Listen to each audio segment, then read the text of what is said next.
नमस्कार दोस्तों, electro viral podcast में आपका स्वागत है। यहाँ हम बात करते हैं इलेक्ट्रिसिटी, पावर सिस्टम्स और उनके इंटरेस्टिंग फैक्ट्स के बारे में, सिंपल शब्दों में। तो चलिए शुरू करते हैं आज का एपिसोड। नमस्कार। कभी सोचा है कि हमारे चारों ओर ये जो बिजली का जाल बिछा है, मतलब घर के पंखे घुमाने से लेकर रात में रोशनी देने तक, टीवी चलाने से और हाँ, हमारे हाथ के मोबाइल को जिंदा रखने तक, ये अदृश्य शक्ति असल में काम कैसे करती है? ये इतनी आम हो गई है ना कि हम शायद ही रुककर सोचते हैं कि भाई इसके भी अलग अलग रूप हो सकते हैं। हाँ, और ये बहुत ही एक बुनियादी बात है। बिजली जो है वो मुख्य रूप से दो रूपों में हमारे जीवन को प्रभावित करती है। एक है एसी यानी ऑल्टरनेटिंग करंट, और दूसरा डीसी यानी डायरेक्ट करंट। आज हम इसी गुत्थी को जरा सुलझाने वाले हैं। हमारे पास जो जानकारी है वो इन बुनियादी विद्युत अवधारणाओं को बहुत ही सरल और व्यवहारिक तरीके से समझाती है। अच्छा, और हम उसी के आधार पर ये चर्चा कर रहे हैं। बिल्कुल। तो आज की हमारी कोशिश रहेगी कि इस जानकारी के जरिए हम एसी और डीसी के बीच के जो अहम फर्क हैं उनको समझें, देखें कि रोजमर्रा की जिंदगी में इनका इस्तेमाल कहाँ और कैसे होता है। और साथ ही वो इतिहास के पन्नों में दर्ज इनके बीच की जो दिलचस्प रस्साकशी थी ना, हाँ, वो भी, उस पर भी एक नजर डालें। चलिए इस जानकारी की तह तक चलते हैं ताकि हम अपने इर्द गिर्द की जो तकनीक है उसे और बेहतर ढंग से समझ सकें। तो शुरुआत करते हैं डीसी से, डायरेक्ट करंट। जैसा कि नाम से ही जाहिर है, डायरेक्ट यानी सीधा। हाँ। इस जानकारी के मुताबिक डीसी सप्लाई का एक बहुत ही बुनियादी और स्पष्ट गुण है। हाँ, सामग्री यही बताती है कि डीसी में विद्युत धारा मतलब करंट का जो प्रवाह है वो हमेशा केवल एक ही दिशा में होता है ना? मतलब ये कहीं मुड़ता या पलटता नहीं। एकदम सही। आप इसे ऐसे समझ सकते हैं जैसे बिजली के बहने के लिए एक वन वे स्ट्रीट हो। अच्छा, वन वे। हाँ, करंट हमेशा पॉजिटिव प्लस सिरे से नेगेटिव सिरे की तरफ एक ही दिशा में लगातार बहता रहता है। इसमें समय के साथ कोई उतार चढ़ाव या दिशा का बदलाव वो सब नहीं होता। ये बिल्कुल स्थिर और सीधा प्रवाह है। अच्छा, तो ये तो समझने में काफी आसान लगता है और हमारे पास जो जानकारी है वो उसके कुछ बहुत आम उदाहरण भी देती है। सही। जैसे बैटरीज। हाँ, बिल्कुल। बैटरीज तो डीसी का सबसे क्लासिक उदाहरण है, चाहे वो दीवार घड़ी में लगने वाला छोटा सा सेल हो, हाँ, या टॉर्च की बैटरी, या फिर हमारे स्मार्टफोन को पावर देने वाला वो लिथियम आयन पैक, या कार की बैटरी। ये सब डीसी पावर स्टोर करते हैं और डीसी पावर ही सप्लाई करते हैं। और आजकल वो जो पावर बैंक इतने चलते हैं, हाँ, पावर बैंक, वो भी इसी श्रेणी में आते हैं। और सोलर पैनल का भी जिक्र है इसमें। जी, उनसे मिलने वाली बिजली भी डीसी होती है क्या? हाँ, ये एक महत्वपूर्ण बिंदु है। सोलर पैनल जो है वो सूरज की रोशनी को सीधे डीसी बिजली में बदलते हैं। अच्छा। इसीलिए अगर सोलर पैनल से मिली बिजली को सीधे घर के उपकरणों में इस्तेमाल करना हो, जो कि ज्यादातर एसी पर चलते हैं, हाँ, पंखे, लाइट वगैरह, हाँ, तो फिर एक इन्वर्टर की जरूरत पड़ती है जो उस डीसी को एसी में बदलता है। ये दिलचस्प है। और हमारे सबसे करीबी gadgets, mobile phone, laptop, tablets, इनके बारे में क्या? सामग्री कहती है कि ये भी डीसी पर ही चलते हैं। हाँ, ये बात थोड़ी सी चौंकाने वाली लग सकती है, क्योंकि हम इन्हें चार्ज तो दीवार के एसी सॉकेट से करते हैं ना। हाँ, बिल्कुल। लेकिन हकीकत यह है कि इन सभी डिवाइसों के अंदर की जो बैटरी है और जो नाजुक इलेक्ट्रॉनिक सर्किट्स हैं, अच्छा। वो सब कम वोल्टेज वाली डीसी पावर पर ही काम करने के लिए डिजाइन किए गए हैं। इसलिए इनके जो चार्जर होते हैं या एडेप्टर कहें, हाँ, वो छोटा सा प्लग जैसा। हाँ, उसका मुख्य काम ही यही है कि वो एसी को डीसी में बदले। अच्छा, तो जब मैं अपना फोन चार्ज करता हूँ तो वो छोटा सा एडॉप्टर असल में एक मिनी पावर स्टेशन की तरह काम कर रहा है। घर की एसी को फोन की जरूरत वाली डीसी में बदल रहा है। कमाल है, मैंने इसे कभी इस नजरिए से देखा ही नहीं था। हाँ, ये रोजमर्रा की तकनीक का एक ऐसा पहलू है जिस पर ध्यान नहीं जाता। तो संक्षेप में डीसी मतलब सीधी एक दिशा वाली धारा, बैटरी और कई आधुनिक इलेक्ट्रॉनिक्स के लिए जरूरी। तो डीसी का ये सीधा एक तरफा रास्ता तो समझ आता है, लेकिन हमारे घरों की दीवारों में जो सॉकेट लगे हैं उनमें तो कुछ और ही कहानी चल रही होती है ना? हाँ, वहीं से एसी यानी ऑल्टरनेटिंग करंट चर्चा में आता है। ये ऑल्टरनेटिंग शब्द ही अपने आप में बहुत कुछ कहता है। बिल्कुल। ऑल्टरनेटिंग यानी बदलने वाला, बारी बारी से होने वाला। एसी में क्या होता है कि विद्युत धारा समय के साथ लगातार अपनी दिशा बदलती रहती है। बदलती रहती है? कैसे? हाँ, ये एक पेंडुलम की तरह है, यूं समझिए। एक पल धारा एक दिशा में बहती है तो अगले ही पल विपरीत दिशा में, और ये बदलाव एक नियमित लय, एक फ्रीक्वेंसी के साथ होता है। अच्छा, सामग्री में इसका एक मानक उदाहरण भी दिया गया है। हमारे घरों में आने वाली बिजली सप्लाई, जो आमतौर पर 230 वोल्ट्स और 50 हर्ट्ज की होती है। हाँ, ये 50 हर्ट्ज का क्या मतलब है? ये 50 हर्ट्ज जो है वो फ्रीक्वेंसी का माप है। इसका मतलब ये है कि करंट 1 सेकंड में 50 बार अपनी पूरी साइकिल पूरी करता है। पूरी साइकिल मतलब एक बार आगे जाना और एक बार पीछे आना। तो अगर 1 सेकंड में 50 साइकिल है तो इसका मतलब हुआ कि वो 1 सेकंड में 100 बार अपनी दिशा बदलता है। 1 सेकंड में 100 बार? बाप रे। हाँ, ये रफ्तार इतनी तेज होती है कि हमें इसका पता भी नहीं चलता। बल्ब लगातार जलता हुआ दिखता है, पंखा लगातार घूमता हुआ महसूस होता है। यही एसी की पहचान है, निरंतर दिशा बदलना। वाह, 1 सेकंड में 100 बार दिशा बदलना। तो डीसी इतना सीधा साधा है, फिर ये एसी जो इतना उलट पुलट करता रहता है, ये इतना क्यों फैला? इसका क्या खास फायदा रहा होगा जिसने इसे इतना महत्वपूर्ण बना दिया? ये बहुत अच्छा सवाल है और यही एसी का सबसे बड़ा तुरुप का इक्का सामने आता है। अच्छा। हाँ, जिसका जिक्र हमारी स्रोत सामग्री प्रमुखता से करती है। वो ये कि एसी लंबी दूरी तक बिजली पहुंचाने यानी पावर ट्रांसमिशन के लिए डीसी के मुकाबले कहीं ज्यादा कारगर और किफायती है। अच्छा, लेकिन क्यों? दिशा बदलने से लंबी दूरी तक भेजना आसान कैसे हो जाता है? इसमें क्या लॉजिक है? इसकी वजह है ट्रांसफार्मर। जानकारी के मुताबिक एसी वोल्टेज को ट्रांसफार्मर नाम के उपकरण की मदद से बहुत आसानी से और बहुत कुशलता से घटाया या बढ़ाया जा सकता है। ट्रांसफार्मर? हाँ, पावर स्टेशन पर जब बिजली पैदा होती है तो उसे लंबी दूरी तक भेजने से पहले वोल्टेज को बहुत ज्यादा बढ़ा दिया जाता है, लाखों वोल्ट तक भी। लाखों वोल्ट? हाँ, अब फिजिक्स का एक नियम है कि समान पावर के लिए अगर आप वोल्टेज बढ़ाते हैं तो करंट यानी धारा कम हो जाती है। ओके। और कम करंट का मतलब है कि बिजली ले जाने वाले तारों में गर्मी के रूप में जो ऊर्जा का नुकसान होता है ना, हाँ, वो I2R लॉस वाला। हाँ बिल्कुल, वो बहुत कम हो जाता है। समझ गए।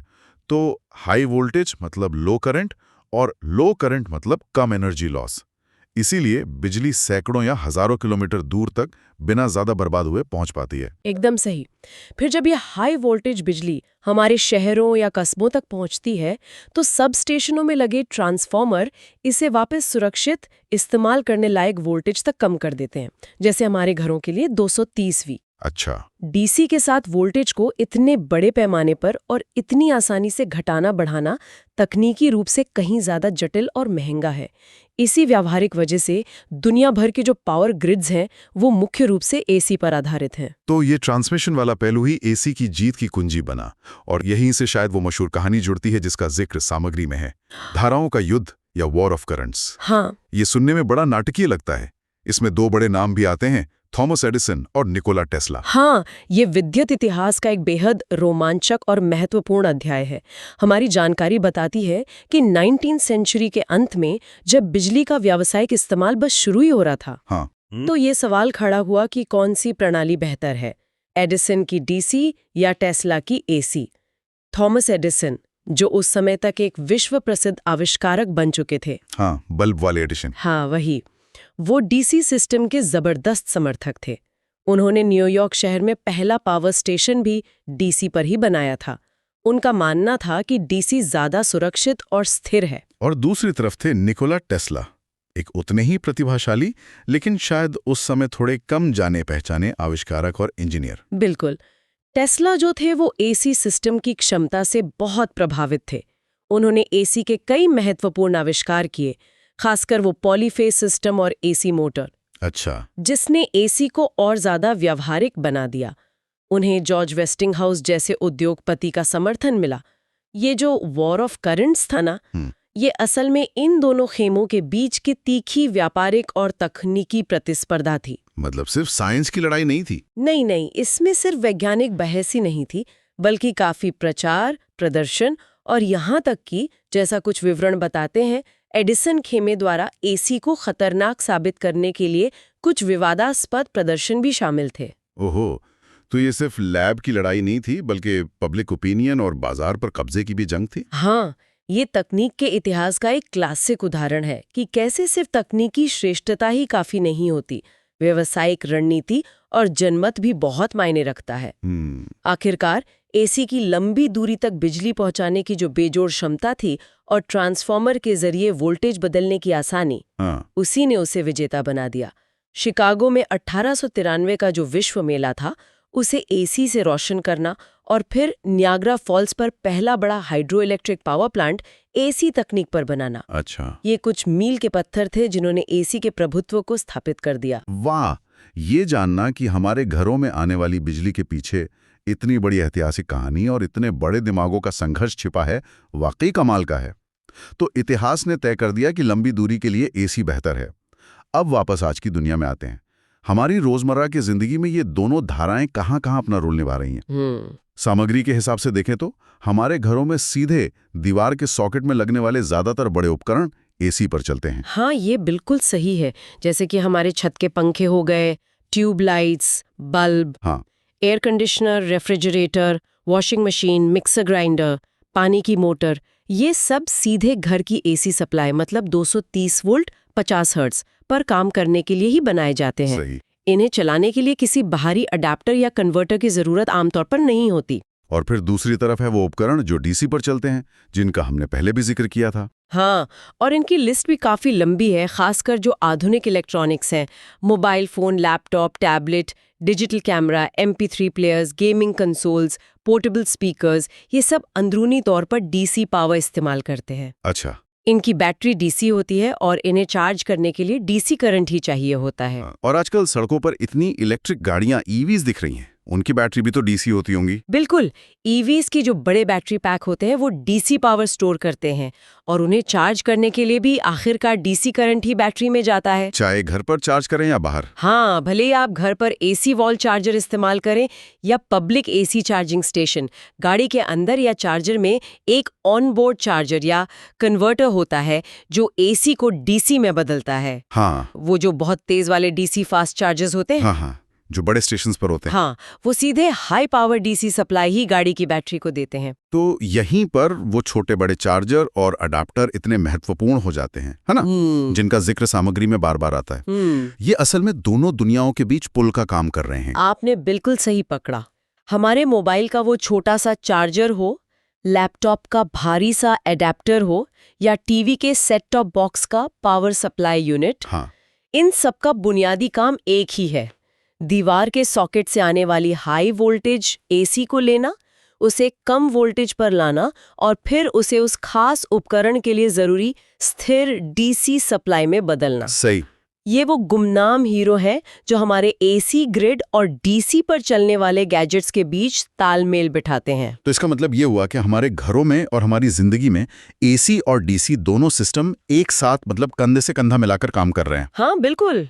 एसी पावर ग्रिड से बिजली हमारे घरों तक लाती है और फिर जहां जरूरत होती है चार्जर उसे डीसी में बदलकर हमारे पोर्टेबल और इलेक्ट्रॉनिक उपकरणों को चलाता है। ये एक तरह का हाइब्रिड सिस्टम है जो हमारी आधुनिक जीवन शैली को संभव बनाता है। हाँ, ये सह अस्तित्व ही आज की तकनीक की सच्चाई है। दोनों के अपने अपने मजबूत पक्ष हैं और उपयोग के क्षेत्र हैं। एसी लंबी दूरी के ट्रांसमिशन और ज्यादा पावर वाले घरेलू उपकरणों के लिए बेजोड़ है, जैसे फ्रिज, एसी। हाँ, जबकि डीसी बैटरी चार्जिंग, स्टोरेज और उन सभी संवेदनशील इलेक्ट्रॉनिक सर्किट्स के लिए आदर्श है जो हमारे स्मार्ट डिवाइस बनाते हैं। तो अगर हम पूरी चर्चा को समेटें तो मुख्य अंतर क्या निकला? डीसी यानी डायरेक्ट करंट, धारा एक ही दिशा में बहती है। एसी यानी ऑल्टरनेटिंग करंट, धारा लगातार अपनी दिशा बदलती रहती है। और इस्तेमाल की बात करें तो एसी मुख्य रूप से पावर ग्रिड, लंबी दूरी के ट्रांसमिशन और घरों तक बिजली पहुंचाने में हावी है। हाँ, जबकि डीसी, बैटरी, सभी तरह के पोर्टेबल इलेक्ट्रॉनिक्स और अब इलेक्ट्रिक वाहनों में अपनी जगह बना चुका है। बहुत अच्छे से संक्षेपित किया आपने। और इस बुनियादी फर्क को समझना सिर्फ मतलब अकादमिक दिलचस्पी की बात नहीं है। सही। इससे हमें अपने आसपास की तकनीक को बेहतर ढंग से समझने में मदद मिलती है। हम समझ पाते हैं कि क्यों कुछ उपकरणों को सीधे प्लग में लगाया जा सकता है और क्यों कुछ के साथ एक एडेप्टर या चार्जर आता है। ये जानकारी हमें सिर्फ बिजली के उपभोक्ता से एक ज्यादा जागरूक और जानकार उपयोगकर्ता बनाती है। ये वाकई में ध्यान देने वाली बात है कि कैसे भौतिकी के ये दो बुनियादी सिद्धांत हमारे इतने सारे उपकरणों और हमारी पूरी जीवन शैली को शक्ति दे रहे हैं। जब हम स्विच ऑन करते हैं तो हम असल में एडिसन और टेस्ला की विरासत का ही इस्तेमाल कर रहे होते हैं। है ना? बिल्कुल। और ये हमें भविष्य के बारे में सोचने के लिए भी प्रेरित करता है। हमने देखा कि हमारे ज्यादातर आधुनिक उपकरण अंदर से डीसी पर चलते हैं हाँ, फोन, लैपटॉप सब। और हमें उन्हें चलाने के लिए एसी को डीसी में बदलने वाले चार्जर्स की जरूरत पड़ती है। तो यहीं से एक दिलचस्प सवाल उठता है जिसके बारे में शायद सोचने की जरूरत है। सामग्री भी इसी तरफ इशारा करती है कि अगर भविष्य में किसी तरह डीसी पावर को सीधे उन जगहों तक ज्यादा कुशलता से पहुंचाया जा सके जहां उसकी असल जरूरत है, जैसे हमारे घरों के अंदर इलेक्ट्रॉनिक उपकरणों के लिए या ईवी चार्जिंग पॉइंट्स पर, तो क्या ऊर्जा प्रणालियों और उपकरणों के डिजाइन में बड़े बदलाव आ सकते हैं? क्या हम इन बहुत सारे चार्जर्स और कन्वर्टर्स की जरूरत को कम या खत्म कर सकते हैं, जिससे शायद ऊर्जा की और बचत हो? ये निश्चित रूप से एक विचारणीय प्रश्न है और इस दिशा में दुनिया भर में काम भी हो रहा है। अच्छा। हाँ, जैसे जैसे घरों में सोलर पैनल्स जो डीसी बनाते हैं हाँ। और बैटरी स्टोरेज सिस्टम जो डीसी स्टोर करते हैं, हाँ। इनका चलन बढ़ रहा है। हाँ, बढ़ तो रहा है। और हमारे डिवाइसेस भी ज्यादातर डीसी पर ही चलते हैं। तो घरों के अंदर या इमारतों में लोकल डीसी माइक्रोग्रिड का कॉन्सेप्ट ज्यादा आकर्षक होता जा रहा है। Local DC microgrid? हाँ, सोचिए, सोलर पैनल से बनी डीसी बिजली सीधे आपके लैपटॉप या मोबाइल को चार्ज कर दे, बिना एसी में बदलने और फिर वापस डीसी में बदलने के नुकसान के। मतलब बीच का कन्वर्जन लॉस बच जाएगा। हाँ, वो बच सकता है। बेशक मौजूदा एसी इंफ्रास्ट्रक्चर को पूरी तरह बदलना एक बहुत बड़ी चुनौती है, इसमें कोई शक नहीं। लेकिन शायद भविष्य हाइब्रिड सिस्टम्स का हो, जहां एसी और डीसी दोनों अपनी अपनी भूमिकाएं और बेहतर तरीके से निभाएं। ये दिखाता है कि एसी और डीसी की कहानी अभी खत्म नहीं हुई है, बल्कि ये विकसित हो रही है। ये एक बेहतरीन नुक्ता है सोचने के लिए कि कैसे ये बुनियादी लड़ाई आज भी नए रूपों में जारी है और भविष्य की ऊर्जा तकनीक को आकार दे सकती है। तो दोस्तों, ये था आज का एपिसोड इलेक्ट्रोवायरल पॉडकास्ट का। अगर आपको ये जानकारी पसंद आया हो तो चैनल को सब्सक्राइब कीजिए और वीडियो को शेयर करना ना भूलें। जुड़ते रहिए इलेक्ट्रोवायरल के साथ, क्योंकि यही मिलेगी आपको इलेक्ट्रिसिटी से जुड़ी सही और यूजफुल नॉलेज। फिर मिलते हैं अगले एपिसोड में, तब तक के लिए नमस्कार।